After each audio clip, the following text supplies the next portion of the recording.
He came with a shotgun, busted in the door, and he shot everybody. Investigators say Sanders shot and killed his neighbors in their Wake County home. My parents have been shot. Sandy Mazzella and his 43-year-old wife Stephanie were killed, along with Mazzella's 76-year-old mother Elaine. Sanders threatened to put them in a box. Those words were apparently not enough to keep the no-contact order in place. It was lifted the day before the shooting. Is anybody awake or breathing? No. You got shotguns. They're done. Oh, my goodness. The Wake County Sheriff's Office, of course, altered the voices of those 911 callers to protect their identities. They are calling, in this case, about a dispute between neighbors that boiled over, and now 3 family members are dead. I'm back with Sam, Sierra, and Kurt. The day before the murders, this is the part that kills me. Whenever professionals get involved in a situation and let the public down, I don't care if they're mental health professionals, physicians, or law enforcement professionals, this was a judge. The day before, a judge refused to grant the family a permanent restraining order against the neighbor who came over with his shotgun and allegedly shot them. Sierra, how is that possible? Listen, I'm going to take an unpopular position here. I disagree with you, Drew. Listen, there's a very big difference between a temporary restraining order and a permanent restraining order. The judge issued a temporary restraining order. That allows the court to put a mechanism in place where if there's an emergency, we can stop it and prevent tragedy. But then there's a next stage where you have the permanent injunction order where the judge actually has to conduct a hearing and gather evidence. And in this case, he didn't have enough evidence to issue that order because these were long-term friends, okay? They had a very long-term relationship. They were long-term co-workers.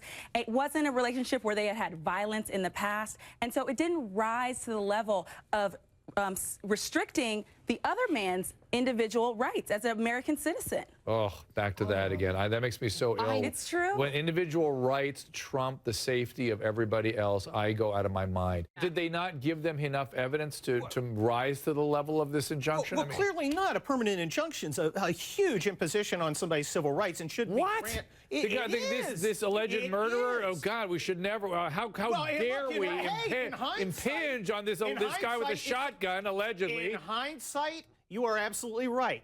Going forward, you are not right. They were business partners. They were also friends. That can be a recipe for complete disaster. Sure. Your business and their business, this was their livelihood. So when you're talking about that one is trying to take the business from the other, or one owes $10,000 and the other one's holding them hostage, so to speak, with that business, that can bring out the blood. Well, it can bring out, yes, but not murder. Yes, it can. Oh, yes, it can.